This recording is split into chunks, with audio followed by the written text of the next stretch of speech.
Hey everyone, welcome back to the channel, and we're going to be running another commentary diving into the run and breaking things down as we go, again highlighting decisions, mistakes, and last commentary made me learn a lot, so here's another.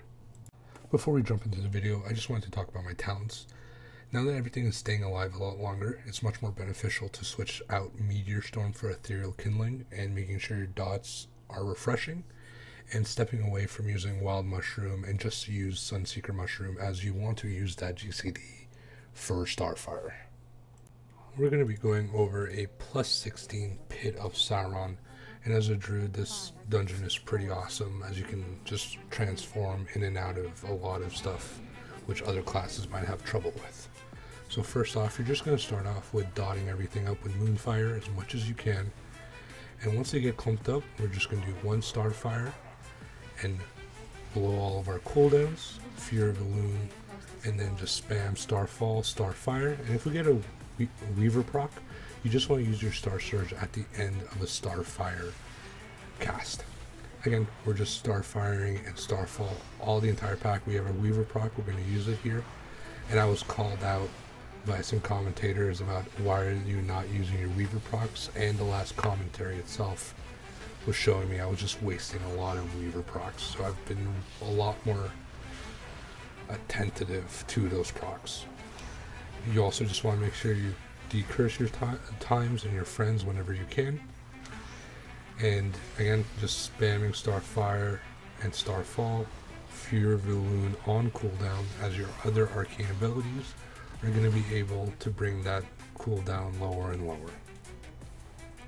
And as a Druid, I always want to make sure I get the camps because I can catch up easier than others.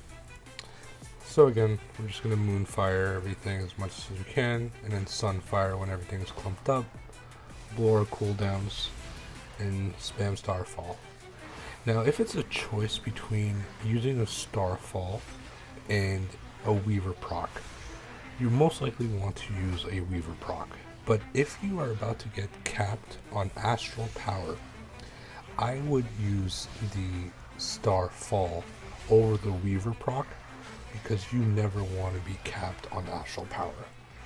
So that moment just there, I was about to be full on my AP, and I decided to spam a couple of Starfalls to lower it quickly and then use my Weaver proc.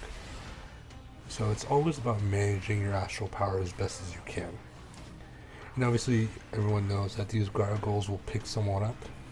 Thankfully, we have a Pally that can just freedom, or the monk that can do Tiger Lust on your friends, and as me, I can just transform into bear right here, and then just transform out easy peasy.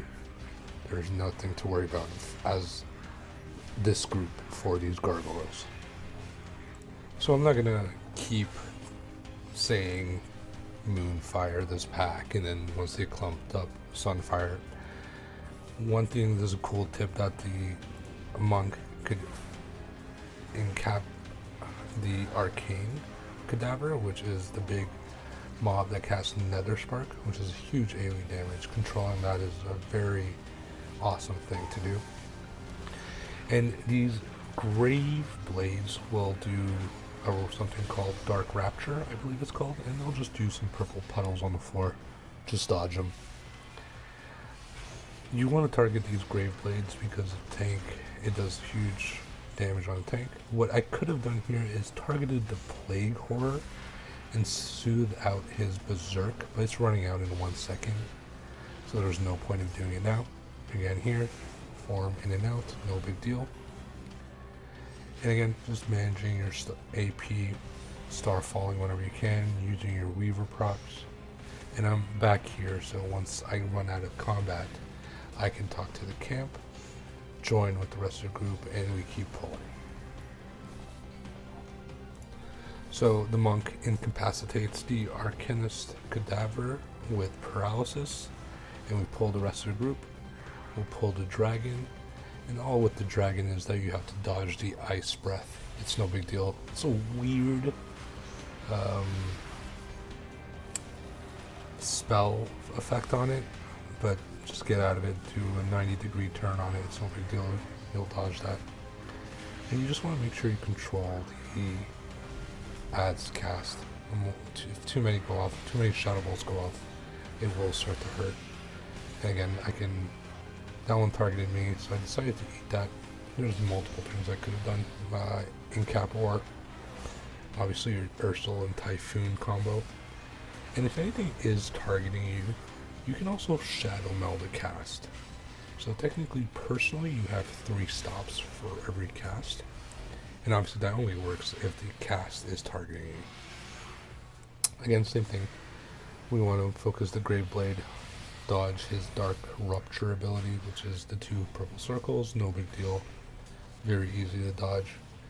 And once that goes, the tank decides to keep pulling. I make a little mistake here and fall, no big deal.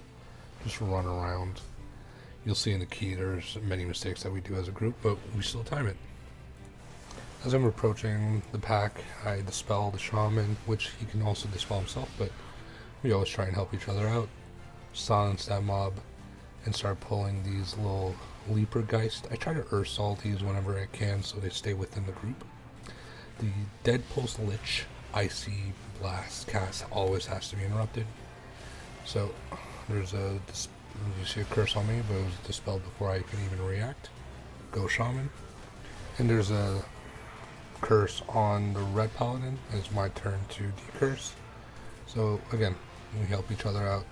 This is a plus 16. It's not going to be easy. You just have to play as best as you can. I dispel myself there. I also use Heart of the Wild Growth. There was just a lot of damage there, I felt. And just to help out the Shaman, I did that to catch up on some healing. And here I activate the RP with the adds there. The monk decides to pull it. And I'm trying to remember that there's a camp here that we still need to get. But we can get it after the boss or after this pull. It matters on how much the monk wants to keep going and chaining his pulls here. Again, gargle on me, flip, no big deal. And we're just keeping our same rotation over and over again. Again, making sure we're not being capped on Weaver procs. I'm sorry, AP, and making sure we use our Weaver procs. I don't know exactly why I positioned there. Oh, because I think after this back I'm going to try and get to that camp and free them.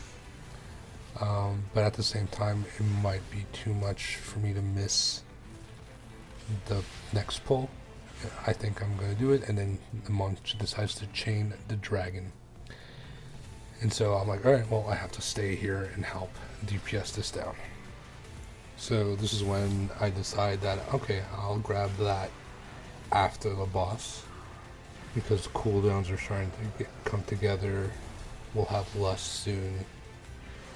And after the boss, where everyone goes right, coming down the staircase, I'll quickly go left and grab that camp. So again, we're just focusing the dragon, get rid of that breath, and focus that grave blade. And this was a little surprising here, but my guess, because the monk is starting pulling this, he's doing it for lust timing. So we have plenty of time here. And you see the Arcanist Cadaver is paralyzed.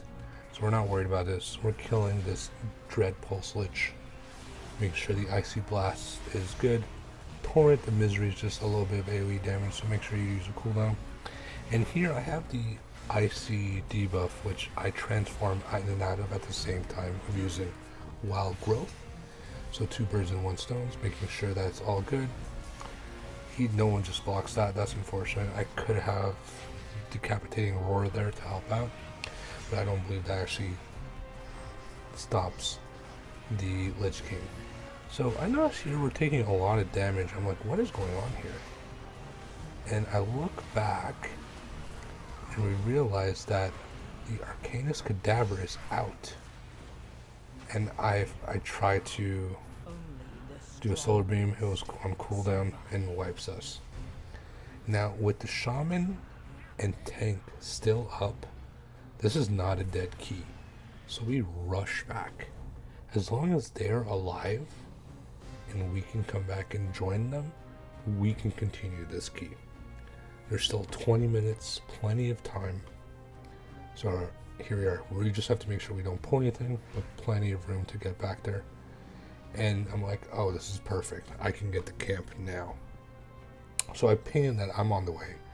But I guess the hunter decides to do it. I'm like, no big deal. We're going to go back and make sure we help our tank and healer. And by the time we come back, they were already taking care of everything. And I'm like, okay, perfect. Cooldowns are up. Lust is up in 20 seconds. And it's boss time. Being able to come back and our cooldown's up, Lust is up. We lost a few seconds, but nothing detrimental to the key. So with this, I'll pop my cooldowns, Fury Balloon. I actually go into bear form, which was a terrible cost for my opening. And we want to make sure that one of these pillars is close to the glacier eyes. And so the tank decides to go destroy that one. And we know that the lasers are going to come from the closest totem, which is behind the boss here. And so we just want to hide from the glacial overload. And the tank does a great job by pre-positioning the boss where we can continue to do damage while he's casting this. We just get out, dodge the circles, and repeat. Now you just want to follow these two lines, I guess, making sure that one can be broken immediately. And you see he does a good job of leaving a little bit of space so we can squeeze in when that rock gets destroyed and there's an ice puddle. And again, this is based off the proximity of it, and we know that the glacier overload is going to come from that totem. We get in position and we just make sure we stay alive. There's no actual danger here. You want to use your cooldown at the time of explosion when he destroys that rock. I get in position where you want to keep it in focus with those lines, and I go slowly to make sure I don't clip anyone.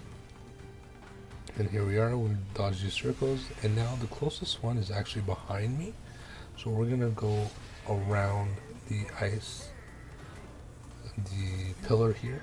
And again, boss is ready in their damage for the red, for the marksman hunter, and for myself. So again, it's just repeating. Now, the ice puddles, I do not believe that they disappear. So you want to be smart about your space here. And what my teammates are doing here actually is a smart thing to make sure we end up using that side of the room.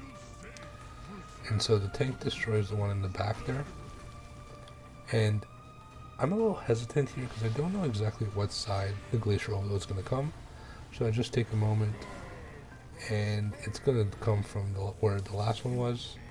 And here we are. We're just going to quickly kill the boss here. I use my roar to make sure we can get out the cryo storm quickly, and just have the ability to dodge circles. Me and Hunter are over there in this open space, and the boss is dead. And now we'll just continue with the key, and I can save, get this camp right here, and get the final one. Again, another reason why druids should be able to get the captive is we don't have to get off our mounts to talk to them. I don't know about other classes. I'm sure it's not that bad. We let our shaman drink before we pull. And again, dotting up everything with Moonfire. He paralyzes the Arcanist Cadaver. And you want to... I decided to focus the Necrolite here to make sure that all the cadavers end up dying before anything goes wrong. I get scared because of the last previous Necrolite pull we just did. That wiped everyone. So I make sure we absolutely nuke this one. I had my cooldown, so I did them. Fear Balloon, making sure I pop in and out of form because of the ice debuff. And again, Star Surges, using your Weaver procs on Star Surges, and Starfalls whenever you get the chance. And again, sometimes you can bounce back and forth between a free Star Surge and free Starfall over and over again, so you just want to make sure you use those. And whenever you get a free proc of anything, always use it on a Starfall. Unless it's single target. Obviously you're going to use Star Surge. Again, nothing insane here. The Shaman actually decides to get this camp. I'm not sure exactly why. But again, I let him do it. He's running already towards it. I'm like, cool. I'll kill this Graveblade and move on with him.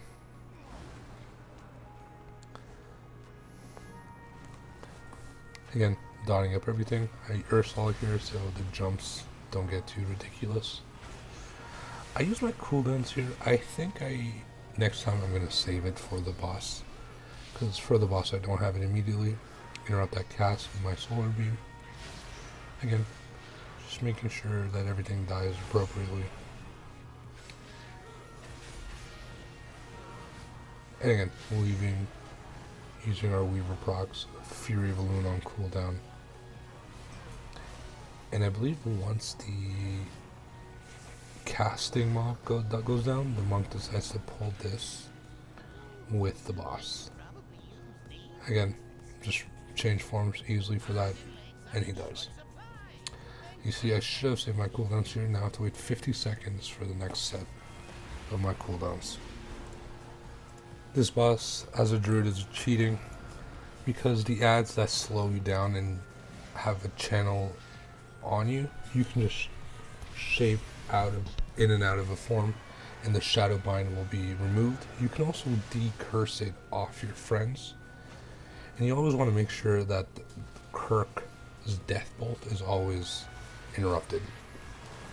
I was scared there that no one was going to interrupt it there, so I did. And you want to just cleave them together as best as you can. The tank does a great job of bringing Ick to the other ads, so we can cleave those down. As a ranged member, you want to be on the side or on the edge of the ring, because you don't want to drop the poison puddles in the middle. And the cool thing about these focus, the fixation, is that if you get picked, you're not going to get picked again. And you don't need a lot of space between the boss and yourself. If you're comfortable, you won't have to move at all. So you see, he picks me, and it only gets picked for about 4 or 5 seconds. And that travel distance was nothing. I don't think I would have moved. I didn't need to move the first time. And once he goes through all 4 players, the fight just resets. So Shade of Krick comes up. You can Solar Beam these as well for a little bit, and so they're not going to cast anything. I decurse myself there. I tried in Cap Roar there. It doesn't work, so that was a good thing to learn. Again, I decurse my Red Paladin. I'm just killing this, and here I'm pinging. This needs to be interrupted, and it doesn't, and one-shots the rep. I will pick him up immediately and just dodge circles. I could have buffed him here, but it's really no big deal. And Starfall to fight Cleave, so we're Starfalling. It's on me. I don't have to move whatsoever because I'm across the room. This time he picks the red, and the red, I believe, is just backpedaling slowly. I wonder if he could have Divine Shielded that and just stayed where it was. And again, at this time we decide we're not going to kill the ads, we're just going to kill the boss and start the ramp.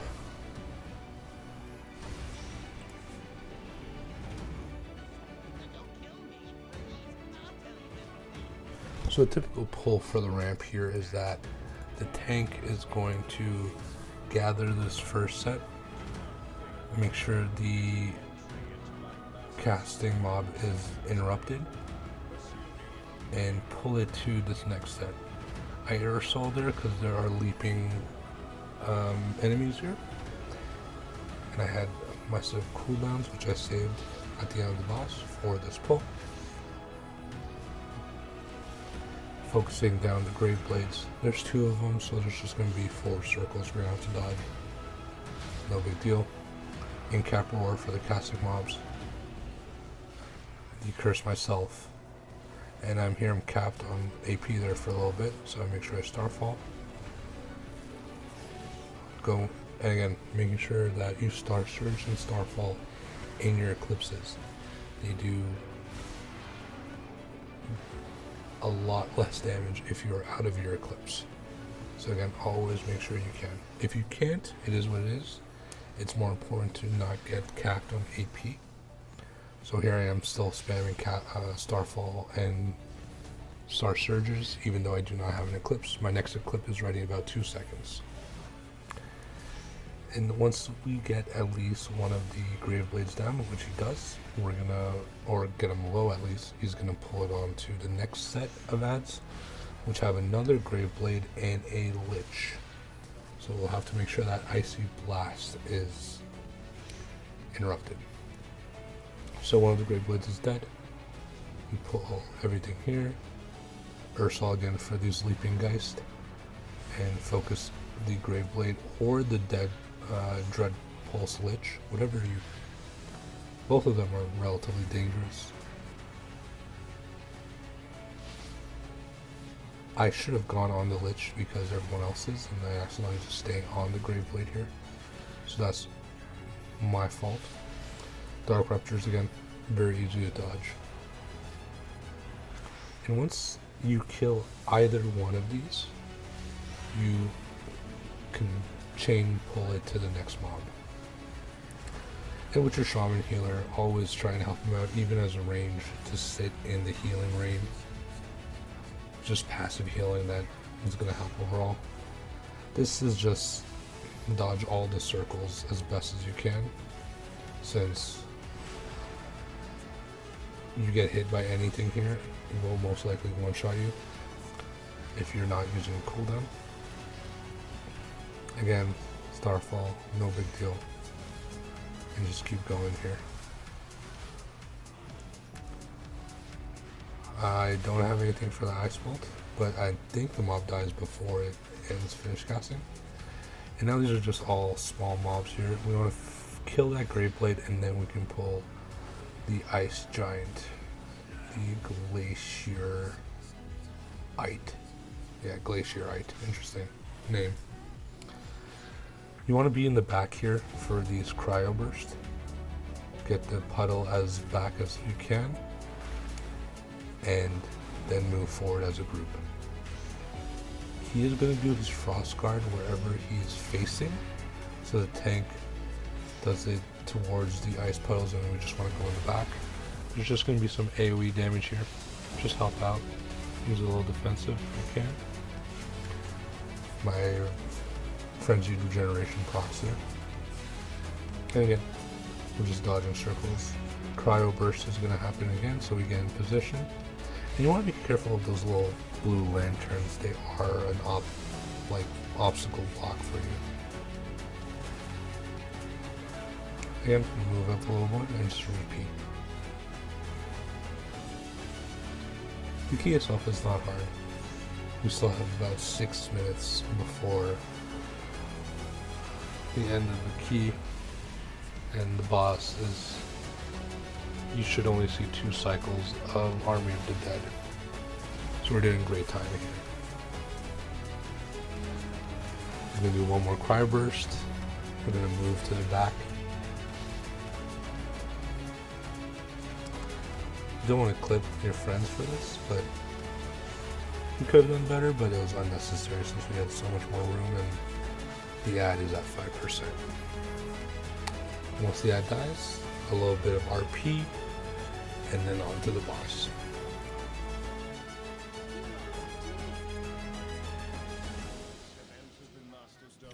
One stack of Incarn ready to go. The second one's coming in 30 seconds. We're ready to destroy this boss. We don't pop Lust until the first set of Army of the Dead. It is your choice as a group.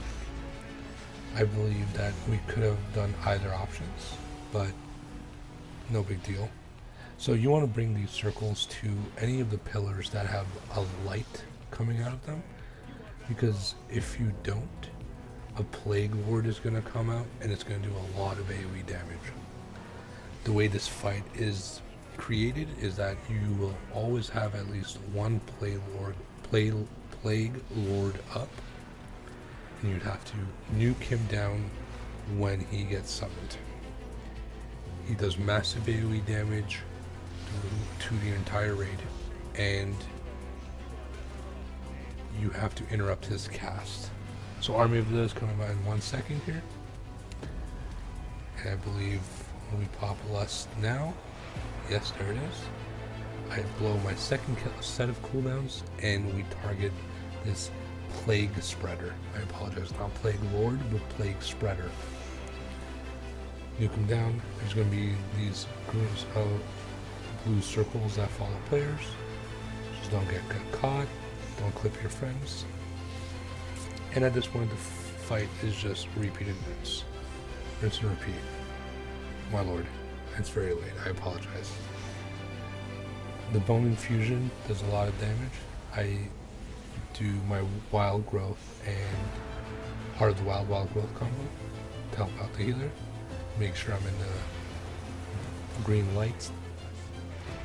And whenever the blast comes down, I'll switch to bear form because it is a lot of damage. So I try and mitigate as much as I can. These green circles are just going to randomly appear. Just dodge them. And if you've been picked by the blue circle for the first set, you are not going to get picked for the second set. So you can see the last green light is right in the middle. The tank gets in position with this tank buster. And here we want to just gather as best as we can for the tank can grab aggro and no one else. So again, on this Plague Lord, I pop my cooldowns, immediately comes up, perfect timing. Great Spirit Link to keep us all together. I interrupt that cast. And again, we just hard focus this Plague Lord. Plague Spreader, apologies. Again, focusing this ad down. Dies, no more AoE damage. And here we are. Boss is at 10%. We're not going to see another Army of the Dead. We could have just ignored these Rhyme Blast and didn't need to go to healer, but here we are. Switching to bear may have been a little late. I get a lay on hands for make sure we don't lose any time, and there we go. A plus 16 Pit of Saron completed with 2 minutes left, with 4 deaths and a scuffed wipe. Thanks for listening, guys.